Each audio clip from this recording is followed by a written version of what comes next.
Id-deputati Nazzjonalisti Għawdxi Chris Said u David Stellini ikkonfermaw il-kuntrumbajsa li għamel il-Partit Nazzjonalista dwar it-twettiq tal-proġett tal-mina bejn Malta u Għawdxix.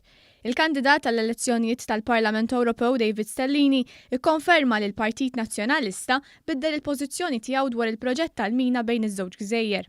3 ġimgħat ilu l-Partit Nazzjonalista vvota fil-Parlament favur mozzjoni li ressaq il-Gvern biex jitwettaq u jkun ikkonfermat l-appoġġ għal dan il-proġett.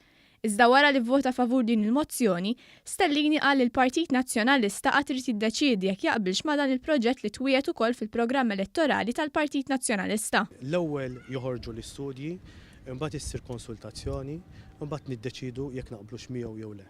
Għal darba tnejn David Stellini ma ċaħatx li l-Partit Nazzjonalista mar lura mill-appoġġ għal dan il-proġett u qal li qed iridu jiddeċidu dwaru. Meta jkollna dawn il-fatti, imbagħad niddeċidu. Min-naħa tiegħu id-deputat Nazzjonalista Għawdxi Chris Said qal li huwa favur il-link permanenti bejn iż-żewġ gżejjer, iżda bħal Adrian Delia isset jgħid li jrid jara l-istudji sabiex jieħu deċiżjoni dwar il-proġett. Il-permanent link il-Partit Nazzjonalista huwa favur tagħha, però hemm bżonn li jsiru r-rapporti kollha.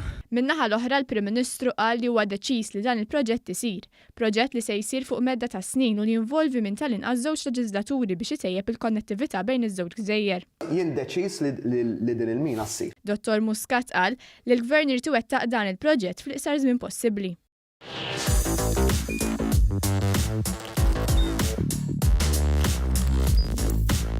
Idħol fuq one.com.mt u hemmhekk tista' tara l-programmi kollha li jxandru fuq One permezz ta' One Play.